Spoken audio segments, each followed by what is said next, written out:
Pedro, ¿cuáles son los mejores lugares para grabar una psicofonía? Bueno, cuando hablamos del espectro psicofónico, de la psicofonía en sí, podríamos decir que la gente dice, bueno, ¿dónde me pongo a grabar psicofonías? ¿Cuál es el mejor lugar? Pues podría decirte que la grabación en sí no es importante el lugar, en la grabación en sí. Ahora veremos que no, que sí que es importante, pero ¿por qué?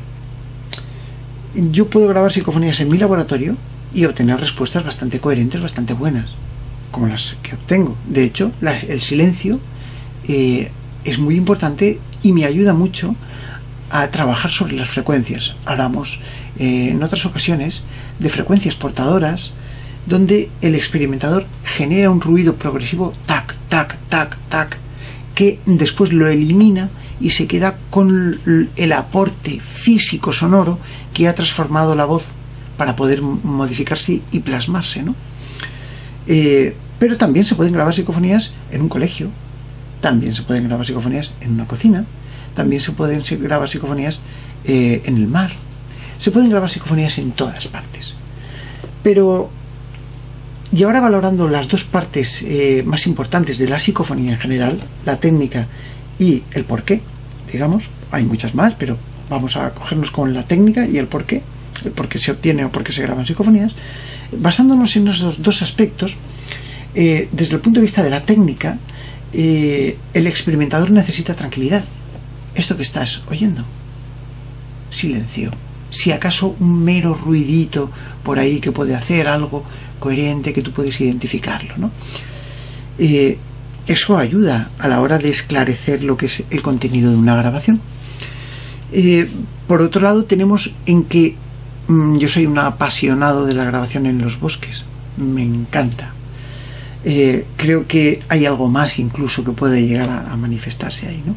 Entonces, ¿qué es lo que hace que en un bosque se graben psicofonías mejor? Porque a mí me ha ocurrido. Fíjate, las primeras psicofonías, las de Fredrik Jürgenson, por ejemplo, se grabó en un bosquecito que había detrás de su casa.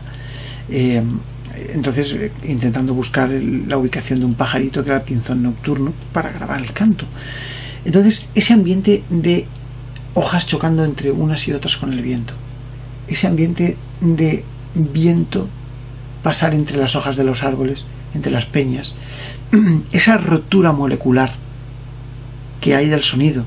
No es lo mismo una sala ovoide que una sala como esta llena de cachivaches. No es lo mismo, porque el sonido se rompe, no hay eco, no hay reverb. La característica del sonido es, digamos, distinta. En un ambiente de una montaña es diferente y el sonido es perfecto. Bueno, la portadora es perfecta para la captación de psicofonías. El sonido en sí es el ideal para la transformación psicofónica. Si nos metemos en una cripta donde hayan entradas personas, o nos metemos en un campo de fusilamiento, como Belchite, por ejemplo, donde haya muerto mucha gente, de bombardeos y demás, pues nos damos cuenta de que entra en juego otro aspecto, ¿no? Desde el punto de vista técnico, el lugar es fundamental que podamos manejar el sonido ambiente. Por ejemplo, aquí, en un laboratorio, si yo quiero mar, cojo una grabación, la pongo en determinado momento y tengo mar. Si quiero montaña, tengo montaña. Quizá no entra en juego la parte más filosófica de estar en la montaña grabando, pero también se puede hacer. Yo prefiero estar en la montaña grabando, indudablemente, al lado de un río, sobre todo. Ese arroyito que pasa, ese ruidito, fantástica portadora. El mar, horrible. El mar es muy mala portadora. Ese sonido tremendo no nos ayuda a la hora de captar psicofonías. La lluvia es muy buena, ese sonido ambiente, ¿no? Con lo cual, ¿dónde grabar psicofonías? Técnicamente, en cualquier lado, pero hay lugares que nos ayudan. Y luego entramos en el otro aspecto, que es el aspecto más filosófico, más trascendental del porqué, de quiénes son, de qué hacen y de por qué están ahí, ¿no?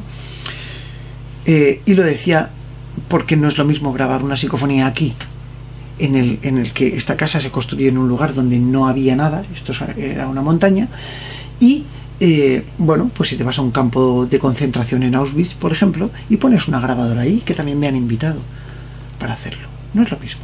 ¿Por qué? Porque en un lugar hay una carga emotiva y emocional brutal, y aquí pues hay experimentación. A lo mejor sí que está mi parte, la parte del experimentador, pero no está la parte de la carga emotiva que puede generar en otro lugar. De ahí que los lugares nos hablan. ¿Hay lugares malditos, Pedro? Hay lugares que están malditos, hay lugares que están herméticos, hay lugares que están recogidos y hay lugares que transmiten muchas cosas, ¿no? Como decía, no es lo mismo el camarote de un barco, por decirlo así, que el pueblo antiguo de Belchite, donde se produjo una matanza tremenda, ¿no? Y sí hay lugares que, como yo decía, malditos, entre comillas, por supuesto. Hay lugares que tienen una carga muy fuerte, energética, ¿no? Y esa es la que tenemos que valorar. Hay lugares donde ocurren cosas. Pues sí, a mí sí me ocurre uno y lo voy a callar, lógicamente por respeto a la gente, pero sí que hay lugares con una carga muy fuerte, en la que yo me he quedado impresionado, en la que yo he tenido miedo y en la que yo he sentido cosas y he visto cosas. Y te puedo decir que sí que es verdad, que hay lugares que no son buenos. Al igual que, no sé si por suerte o por desgracia, hay personas que no son buenas. Y esas personas también, de alguna manera, nos absorben energía. Hay lugares que nos roban esa energía. Y hay lugares que se notan. Yo, por ejemplo, estuve con Ralph Dettermeyer y Paolo Presi, dos grandes investigadores en transcomunicación instrumental, cuando estuve representando a España en un congreso internacional que se organizó por parte del gobierno de Toluca en México, y cuando ya terminamos las conferencias, pues me encontré como estos dos queridos y colegas, uno era el representante de Alemania y el otro de Italia, me dicen: Pedro, vámonos, tú que sabes español, vámonos a un sitio que queremos experimentar. Vale, yo quería ir. Ese era un lugar, era un punto muy estratégico que está enfrente de la pirámide de la Luna, en Teotihuacán, en la calzada de los muertos. Y recuerdo al Ralph Dettermeyer, un señor alto, alemán, muy grande, muy crítico, decirme: Pedro, aquí es. Pararme en un sitio, había una estructura construida, y allí derrumbarse, desmayarse. Y allí notar como algo empezaba a hacer temblar el suelo. De hecho, es uno de los sitios que tengo grabados, ¿no? Impresionante. Con lo cual, sí que hay lugares especiales. Y ni que decir tiene que lugares como una pirámide, como la pirámide de Keops, por ejemplo, en la que he tenido el placer de estar mucho tiempo, o en Stonehenge, por ejemplo, o en lugares especiales, que los hay, ¿no? Sí que existen lugares malditos, claro que sí. ¿Cuál es el ambiente mejor que has encontrado para hacer una psicofonía? Bueno, a mí, ya digo que el ambiente experimental, el mejor ambiente experimental para trabajar con psicofonías es un laboratorio, ¿no? Donde realmente tú puedes manejar las constantes de trabajo, porque si quieres un sonido lo pones, si quieres un ambiente lo pones. Yo aquí estoy muy cómodo trabajando, pero me encanta grabar en campo. Yo recuerdo, a la hora de experimentar, Belchite es un gran lugar. Las Caras de Belmez es fantástica. La casa de las Caras de Belmez, por ejemplo, ¿no? El cementerio de Trafalgar en Gibraltar es fantástico. La ermita de King's Chapel. Estoy hablando de lugares que a mí me han dado resultados extraordinarios, ¿no? Lugares que sí que me han aportado muchas psicofonías fuertes, con carga, que a lo mejor es eso a lo que te refieres, pues colegios, hospitales abandonados, lugares donde la gente sufrió mucho, no donde murieron, porque quizá a lo mejor donde mueres, pues mueres y ya está, pero donde la gente está martirizada durante años, donde se produce un sufrimiento de alguien. Cuando alguien sufre, emana algo, y los seres humanos, no nos confundamos, somos animales evolucionados, solo que tenemos la parte energética inteligente, ¿no? Y quizás esas energías que formen parte de nuestro propio ser, evolutivamente se han ido transformando en otras cosas, ¿no? Y a lo mejor es la capacidad de sentir o de impregnar lugares donde la gente ha sufrido y ha impregnado. Esos son los mejores lugares. Para terminar, ¿hay algún lugar donde nunca harías una psicofonía? En un cementerio nunca haría una psicofonía. Pero no porque no haya, porque sí que va a haber. De hecho, experimentalmente, como experimentador e investigador, lo he probado y he obtenido.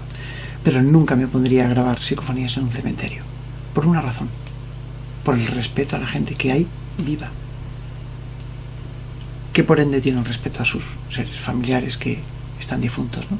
Eso es para mí fundamental. No porque no haya, sino por respeto.